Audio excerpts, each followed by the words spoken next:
So the ADC candidate, Dr. Mo, has spoken up about the election in Abuja. If you listen to what this guy said, you will know exactly what is going to happen in 2027. In fact, according to him, he said by 1 p.m., he was already sure by his party agents across all polling units that he had won the election. Then all of a sudden, listen to him. Do you accept this result as a fair reflection of the will of the people, or is it your sense that this election was compromised? Because, I mean, you ran a high-energy campaign and built visible grassroots support, and I'm wondering where exactly things fell apart for you on election day. You know, this is why this particular elections that we just concluded will be a defining moment in the democratic journey for Nigeria. Not because it reflects the will of the people, but because it exposes that obstacle that clogs, that hangs in the way of the will of the people. You know, I came into this particular race and journey, you know, hoping that, believing in democracy, believing in the resilience of the will of the people in Abuja, believing that, especially with the change in the INEC, you know, that there was going to be something different, you know. The leadership of INEC. Yes, the leadership of INEC. So I was hoping for something new. Charles, by 3 p.m., I already won the elections across board.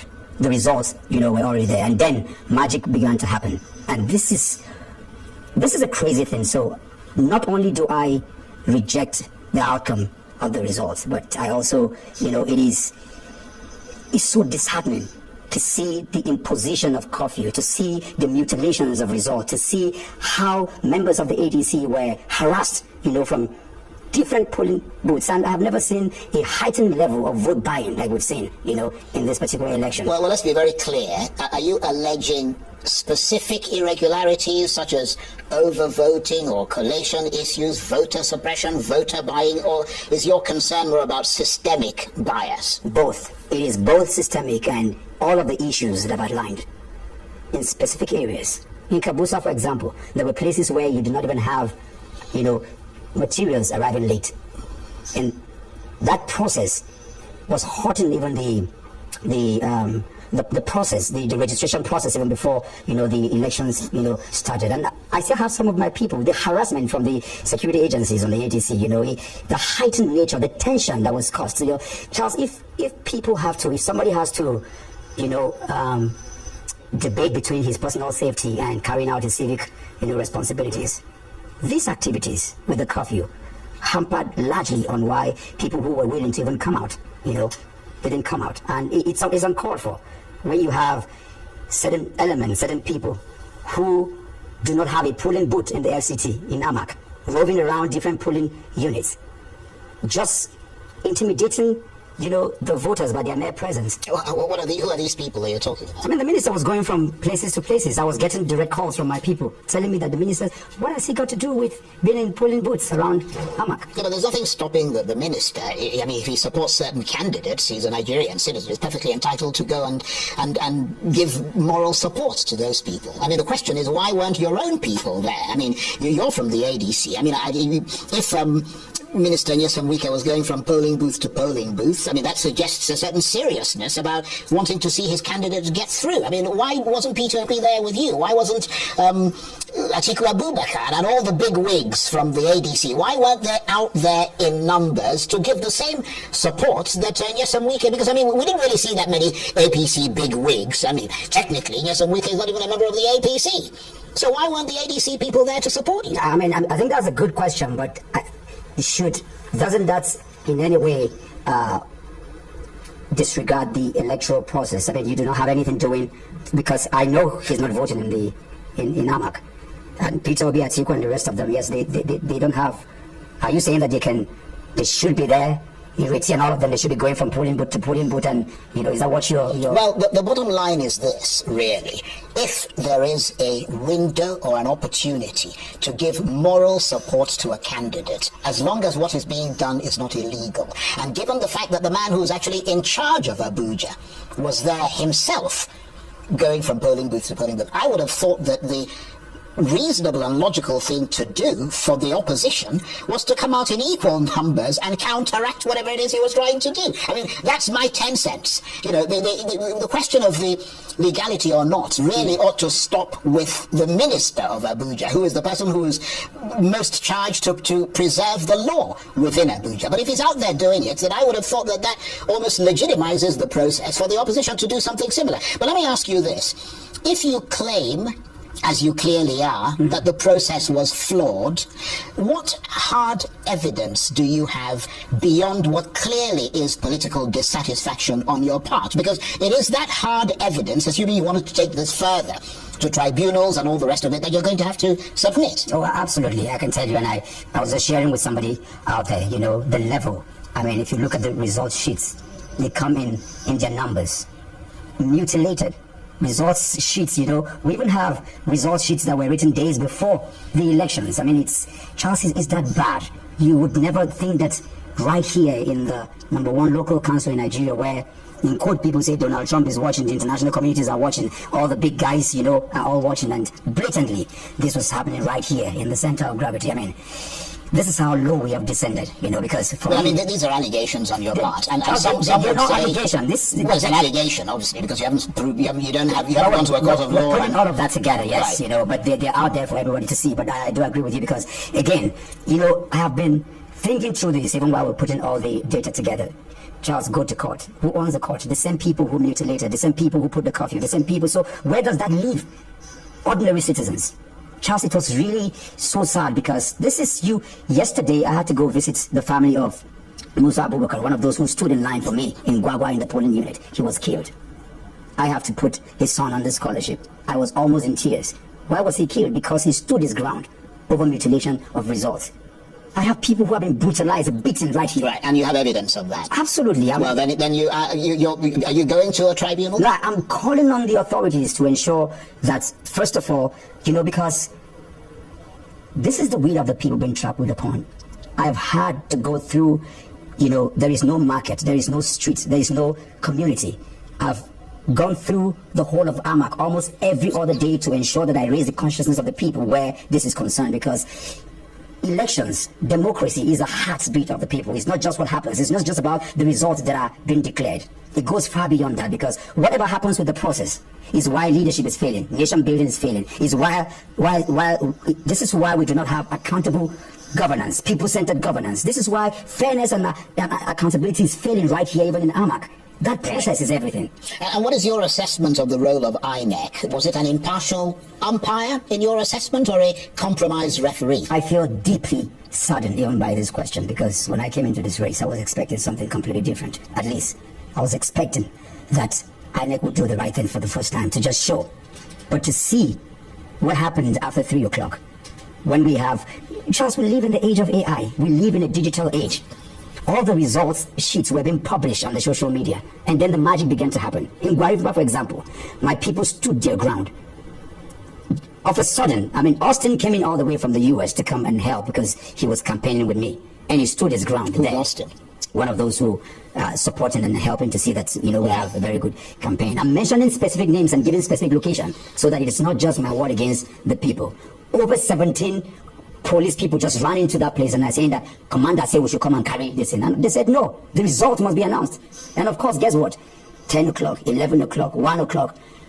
This is what went on in almost all the centers until, you know, changes and mutilations and all kinds of magic. But INEC's assessment contradicts what you're saying. They claim that they give, essentially, broadly speaking, a clean bill of health to the electoral process, and said they uploaded every 90-something% of the results by, I think, 3 o'clock in the afternoon or something to IREV. I mean, so I'm not quite sure whether the results have been declared. But even as we speak, I'm not sure that all the upload has been done. Just are we truly having these kinds of conversation that the results have not been fully uploaded, but results have been declared? Well, it seems like you potentially have a reason to go to the tribunal. And let me ask you this. How much did the issue, because you kind of raised it now, so let me ask you that pointedly, how much did the issue of real-time electronic transmission of results affect the outcome in AMAC? I mean, it's total, because as long as I'm concerned, they're still going through the manual process of result collation. This is where we are with this. So it does totally affect, the outcome of the elections. But isn't the law fairly clear now? Well, I suppose they weren't using the This is again, 2026 Electoral Act, because I mean the law is clear that this is what you electronically transmit unless you're unable to do it because of connectivity issues. Charles, the whole thing is a mumbo jumbo, confused estate, because vote buying is criminal, but it's happening. Not transmitting results real time is part of the irregularities we're talking about. Intimidating people. Do we have any standing law in the country? It's almost like Nigeria is this country where it is not the absence of traffic lights, but people break the rule. This is exactly what we are seeing here, blatantly. So your contention, just to be ineluctably clear, is that you lost this election because of the sheer weight of state power against you and the opposition? Absolutely, with everything that I've outlined. I actually won the election. I didn't lose the election. Somebody else was declared. But some people would say that that's what the opposition says all the time. This is completely different. We're putting the data together, and I told you, Charles, it's crazy where we are right now, in our country. And for me, the death of democracy is not the announcement of results. It is this kinds of conversation that people have. The suppression of voters, the intimidation, the brigandage and the show of power. It's not about education. It's not about who can do the job. It's not about healthcare. It's not about the will of the people. It's just some show of power. It's so disheartening. This is why we ain't moving forward as a people. And I see this very clearly. I mean, I haven't been able to sleep because people have been crying. People voted for me. And here we are saying it's opposition versus, it's this game that we play in this country with the will of the people, with market women, with things not working, with the real people on the street. I mean, somebody has died. People have been brutalized. I have people in the hospital. But this is what we are talking about. And just to be clear on the evidence that you have, you and your supporters, who encountered some measure of intimidation, whether it was subtle or overt, you believe, or you have evidence that those political actors who were carrying out the intimidation were aligned with the ruling party? Oh, no, absolutely and clearly so. That's not even debatable. This is what exactly it is. People were... Charles, when I was done voting, of course, I won in my polling booth. But sadly so, because, you see, what the curfew did was that people were now confused. It was their safety against carrying out their civic responsibility. So the voter turnout, the apathy was really high. But even with that, in most of the polling booths, and the results are there, from my polling booth, I won my election. I delivered my polling booth. And I had to go around. I was in Charity, in a place in Kabusa, where I was looking, and I could see, because I didn't have any protection around me, and I saw very clearly where my agents were being harassed.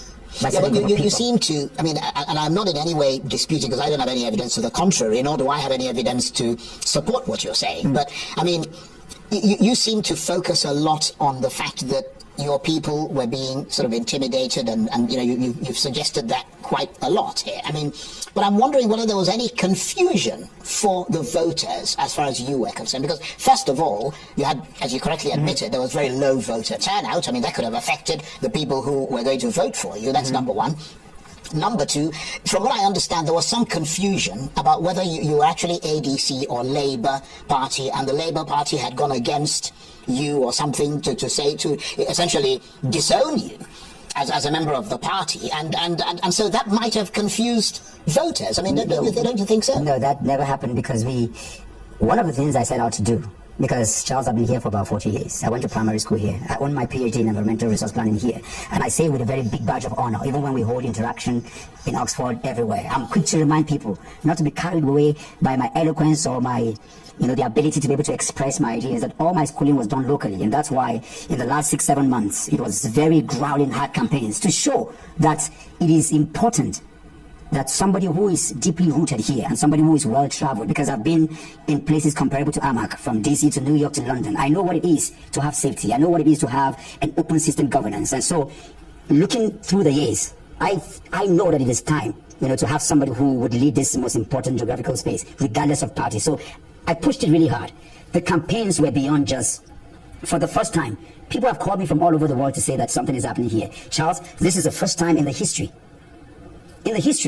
of Nigeria, of Abuja, that we've had this kind of campaign, because before now, people do not even know when the local council elections take place. So there was a clear defining position on who were contesting and the parties that were involved. Right. Well, let me just pick you up on the issue of personal accountability. Is there anything that you believe you got wrong in this campaign? Did you overestimate your support base, or did you underestimate your opponent? Not at all. I think I wasn't even maybe coming from what you said, if I had gotten maybe more institutional support base. That's from the ADC. Yeah, maybe that could have broken, right? You know, because I didn't even quite see it until you mentioned it. If we had it, Peter Obi in my polling booth, we have an Atiku Abubakar in another polling booth, we have an El-Rufai in It's a balanced, that would have given some counterbalanced the presence of the Minister of Abuja. So maybe looking back, that would have given. But in terms of presence, in terms of who was the best of candidacy, in terms of who carried out the best of campaign, Charles, there was no comparison. So do you expect to, I mean, I know you touched on this previously, but do you expect to mount any kind of legal challenge? Are you unquestionably heading to the tribunal? Living this is accepting impunity, is accepting the deprivation, the suppression, the death of people who have followed me. Charles, what do I say to the families of Musa Abubakar, just speaking to you right now? Because, I mean, it brought me to tears when I visited with the family. What do I say to him? I could have been dead. What do I say to the people who are in the hospitals right now? What do I say to the people who, against their will, were made to sign up certain documents?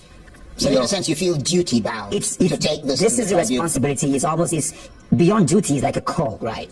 Let's look at I mean, we've only got a couple of minutes left, literally a minute and a half. Let's look at the broader political implications of what happened in Abuja here. Your party, the ADC, framed this election as a test of Nigeria's readiness for 2027. Based on what you've seen, do you believe what happened in Abuja is a microcosm of what could happen nationally? It's yes and no, but this is where, you know,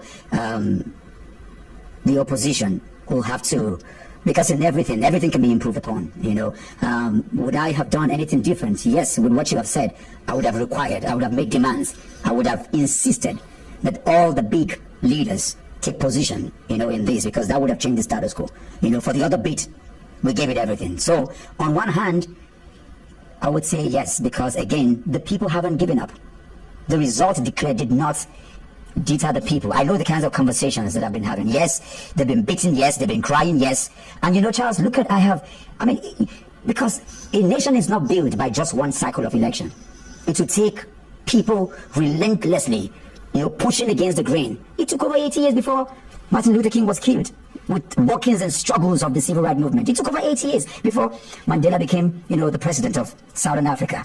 I had an opportunity to sit South Africa, rather. I had an opportunity sitting with President of Rwanda and just listening to him and going through the horror and looking at what Kigali has become today. So I know that the will of the people will take center stage if we do not give up, if we keep pushing. And I know this is possible. Right, okay. On that note, I want to thank you very much indeed for coming in. Dr. Paul Moses is of the ADC.